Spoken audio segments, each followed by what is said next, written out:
नमस्कार, मी दिव्या. समर्थ फाउंडेशन आणि महाराष्ट्राचं वस्त्रवैभव द्वारकादास श्यामकुमार प्रस्तुत गौरव स्त्री शक्तीचा, गौरव कर्तृत्ववान महिलांचा म्हणजेच नवदुर्गा समर्थ अवॉर्ड 2024. महाराष्ट्राची नवदुर्गा या विशेष कार्यक्रमात आपलं स्वागत आहे. पुरस्कार समाजबांधणीचं काम करणाऱ्या, चाकोरी बाहेर काम करून आपली वेगळी ओळख निर्माण करणाऱ्या स्त्रियांचा गौरव म्हणजे महाराष्ट्राची नवदुर्गा सन्मान. गेल्या 5 वर्षांपासून हा स्त्री शक्तीचा जागर अविरतपणे सुरू आहे. आपण पाहूया हा संपूर्ण सोहळा.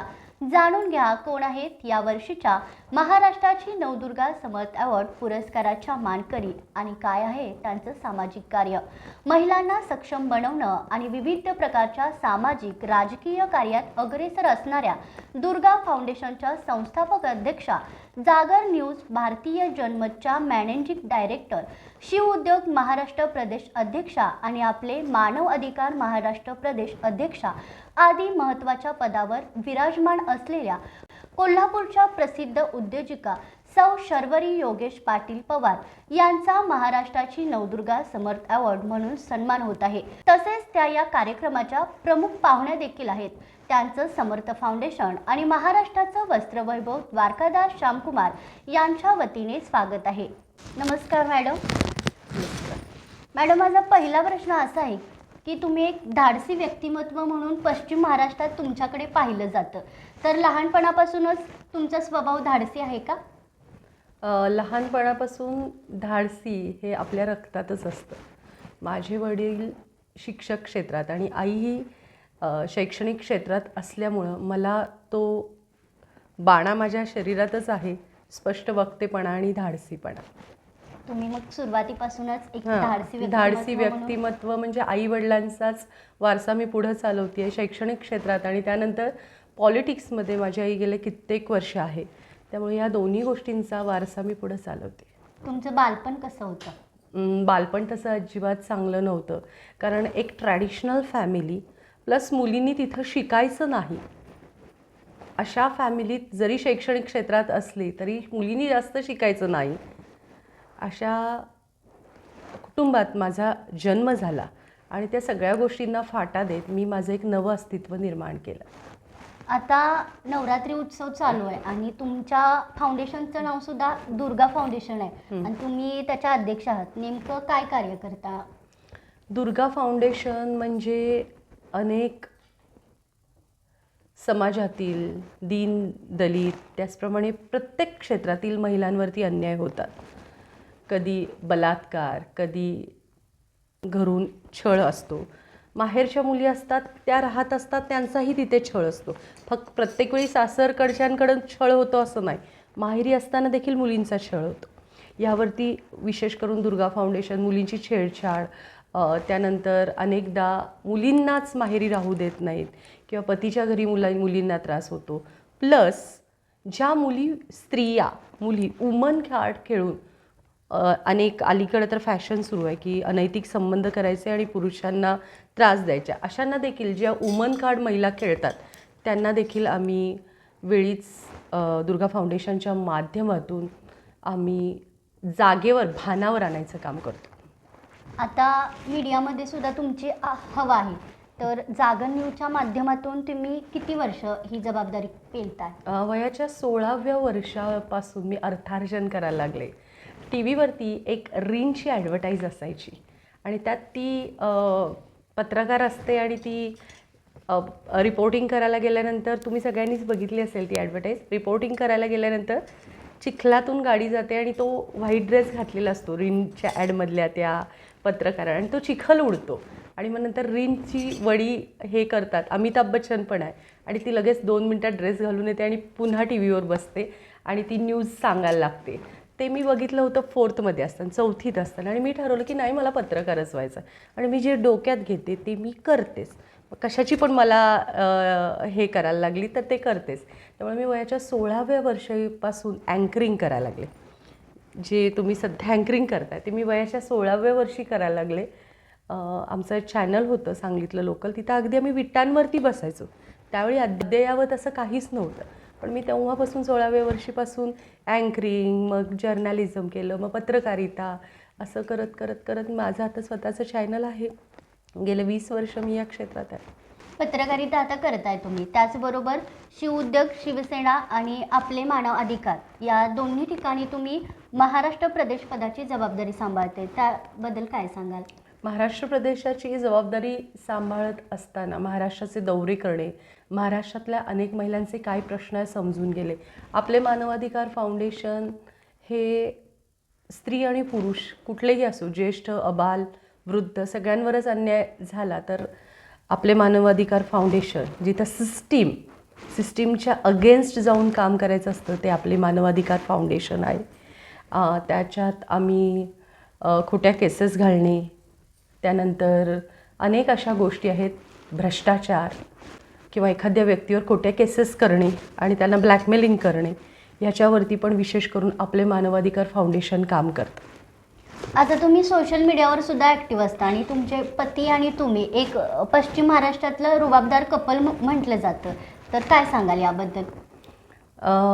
अगदी होय, कारण मला पूर्वीपासूनच आवड आहे रील्सची किंवा 16व्या वर्षापासून मी टी व्हीसमोर आणि चॅनलसमोर आहे. त्यामुळं मला असं वाटायचं की रील्स पण असाव्यात, पण आमचं कधी धाडस व्हायचं नाही. कारण सामाजिक बांधिलकी असताना, पत्रकारिता क्षेत्रात असताना प्रत्येक गोष्ट जरा जरी चुकलं तर आमचे सिनियर्स मार्गदर्शक फोन करायचे, मॅडम हे इथं चुकतंय, मॅडम हे इथं चुकतंय.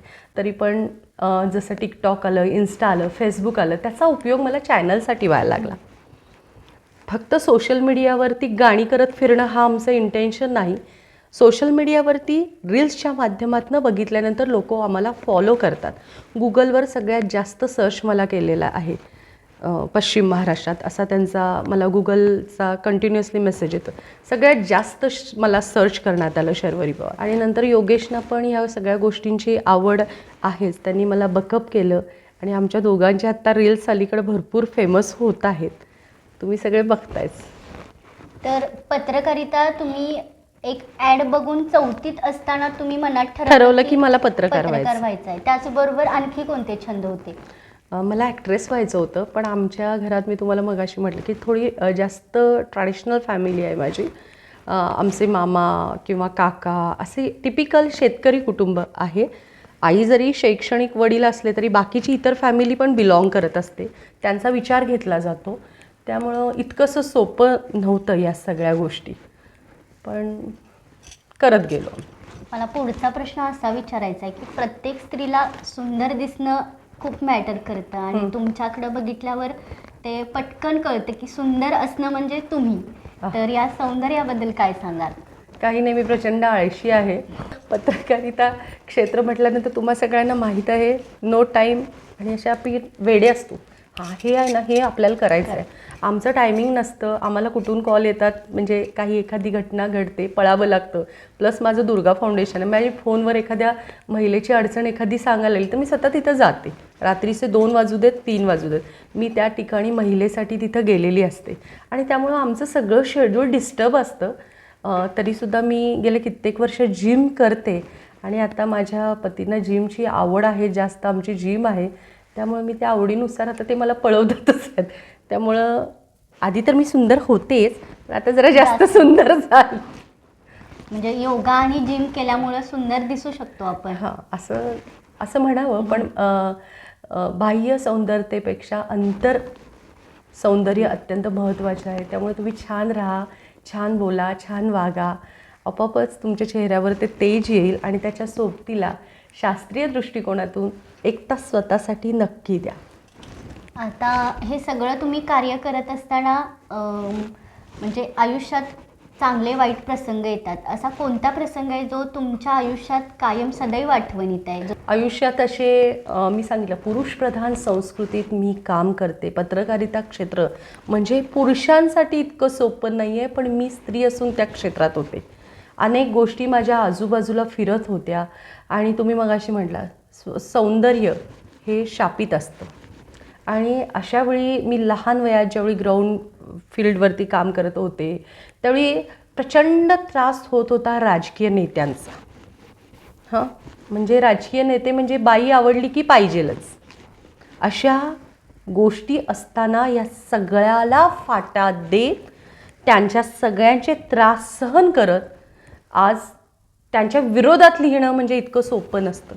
आज तुम्ही सत्तेत असताना लिहिणं इतकं सोपं नसतं. पत्रकारांना प्रचंड अवघड असतं. पत्रकार असताना तोंड देऊन लिहिणं आणि एकीकडं या सगळेच काय राजकारण्यांची नजर खराब असते असं नाही, पण काही असे कोल्हे असतात की त्यांची नजर खराबच असते.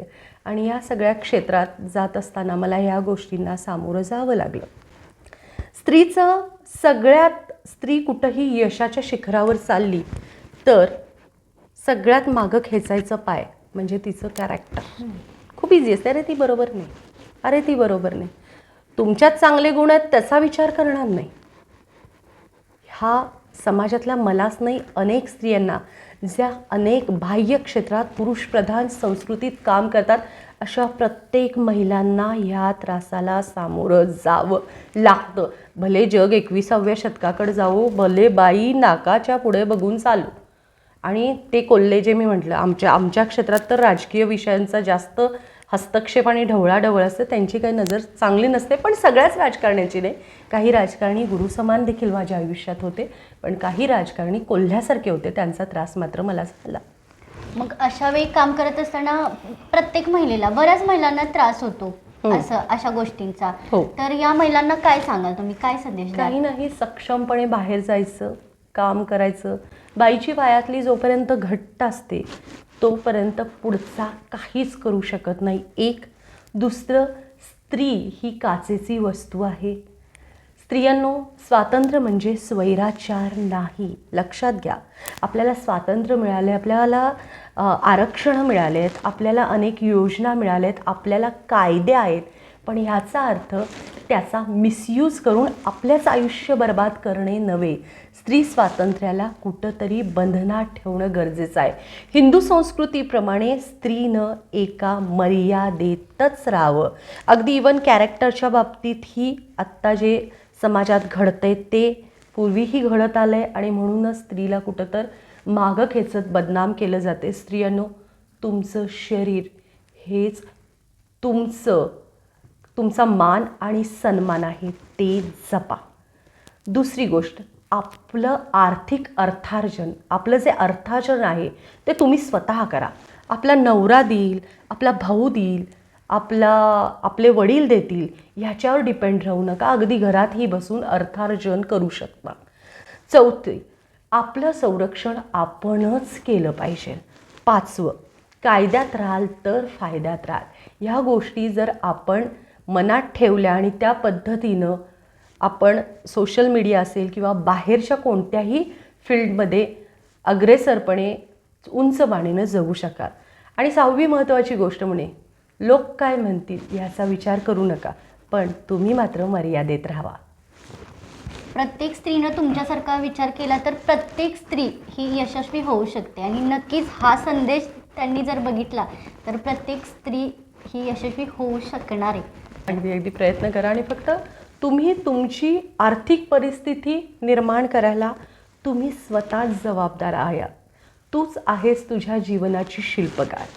शारीरिक दृष्टिकोनातून पण कमजोर होणं चुकीचं आहे. आपले मासिक पाळी असते, दरम्यानच्या काळात आपलं खाणं पिणं आहार विहार या सगळ्या गोष्टींकडं लक्ष देण्याबरोबरच आपलं मनोधैर्य वाढलं पाहिजे. आपण न खचता येणाऱ्या प्रत्येक गोष्टीला सामोरं जायला पाहिजे आणि आपलं कॅरेक्टर तेवढं चांगलं राहिलं पाहिजे.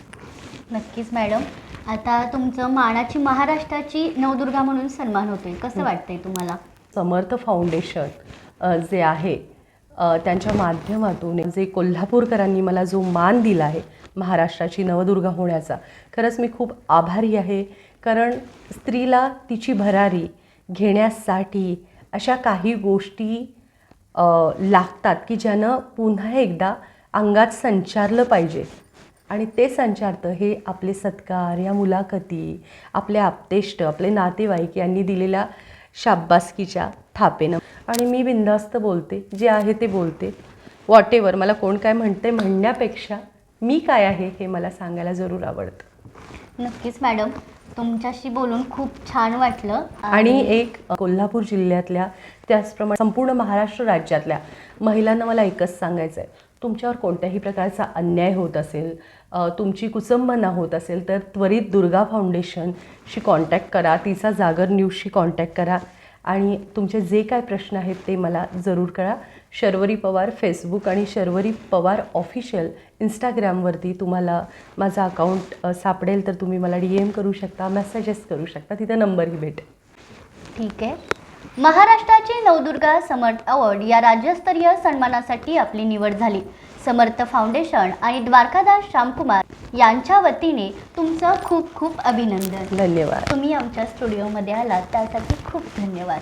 धन्यवाद. ती माता, ती भगिनी, ती सहकारिणी, ती सहचारिणी, ती ती ती तिच्या विनासारं विश्वच अधुरं असणारी ती म्हणजे आमच्या समस्त महिला वर्ग. नवदुर्गाच्या माध्यमातून किंवा आत्ता नवरात्र उत्सव चालू आहे, तर तमाम महिला वर्गाला या कोल्हापूर नगरीत, अंबाबाईच्या नगरीत भरभरून सर्व नवदुर्गा, कारण तू ही एक नवदुर्गा आहेत, म्हणजे ज्या ज्या कार्यक्रम भेटतात त्यांना सगळ्यांना नवरात्रीच्या भरभरून शुभेच्छा. नमस्कार. घडीवर घडी खुली रेशमाची घडी, अंगभर ऋण झुण मखमाली साडी. घडीवर घडी खुली रेशमाची घडी, देखण्या रूपाची रंग वाढवते गोडी. निळ्या निळ्या नभावर चांदण्यांची खडी, झगमग उसळला लडीवर लडी. लाखामध्ये शोभणार मीच फुल झडी, घडीवर घडी खुली रेशमाची घडी. द्वारकादास श्यामकुमार दुल्हन साडी, लेटेस्ट डिझायनर साड्या, कॅटलॉग कलेक्शन साड्या, काठा पदराच्या नवीनतम साड्या, डिजिटल प्रिंट साड्या, बनारसी शालू, पैठणी यासारख्या पारंपरिक साड्या, लग्न बस्त्यासाठी महाराष्ट्राचे प्रथम पसंतीचे नाव द्वारकादास श्यामकुमार, महाराष्ट्राचे वस्त्रवैभव. लक्ष्मी रोड, लक्ष्मीपुरी, कोल्हापूर. घडीवर घडी खुली रेशमाची घडी.